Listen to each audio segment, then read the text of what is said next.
ఆయన అందరికీ అందరు డిన్నర్ చేశారా? మేము చేసాము డిన్నర్లో తోటకూర పప్పు ఉండింది కదా మధ్యాహ్నం, అదే పప్పు ఉండే దాంతో అయితే తిన్నాం. తిన్న తర్వాత అయితే మధ్యాహ్నం ధనియాలు వేంపిన కదా, ధనియాలు అయితే ఇప్పుడైతే మిక్సీ పడుతున్నాను, ధనియాల పొడి చేస్తున్నాను.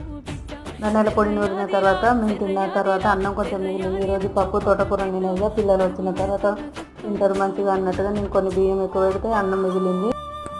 మిగిలిన ఒక బౌల్లో పెట్టి మూత పెట్టాను. తర్వాత పప్పు కూడా కొంచెం మిగిలితే అది చిన్న బౌల్లో పెట్టి మూత పెట్టి పక్కన పెట్టాను. తర్వాత ఫ్రిడ్జ్లో పెడితే ఇదేంటంటే దోశ పిండి, ఈరోజు దోశ కూడా చేయలేదు కదా, నైట్ రుబ్బి పెట్టి పొద్దున్న నుండి ఆ దోశ మూత చేయలేదు. మంచిగా నిండుగా మంచిగా పులిసింది. దాన్ని అయితే అట్లా పెడితే ఖరాబ్ అవుతుంది. కొంచెం కలుపుకొని పెట్టాలి. కలిపేసరికి మొత్తం లోపడి పోయింది. మనం ఎప్పుడు కలిపేటప్పుడు ఎట్టుకున్నామో అట్లా ఉండేది. దోశ పిండి పప్పు ఫ్రిడ్జ్లో పెట్టిన తర్వాత స్టవ్ మీద ఇదంతా క్లీన్ చేసుకున్నాను. ఇలా క్లీన్ చేసుకొని గిన్నె తోముకొని బిందె ఉన్నది కదా, అక్కడ బిందెలో వాటర్ పట్టుకొని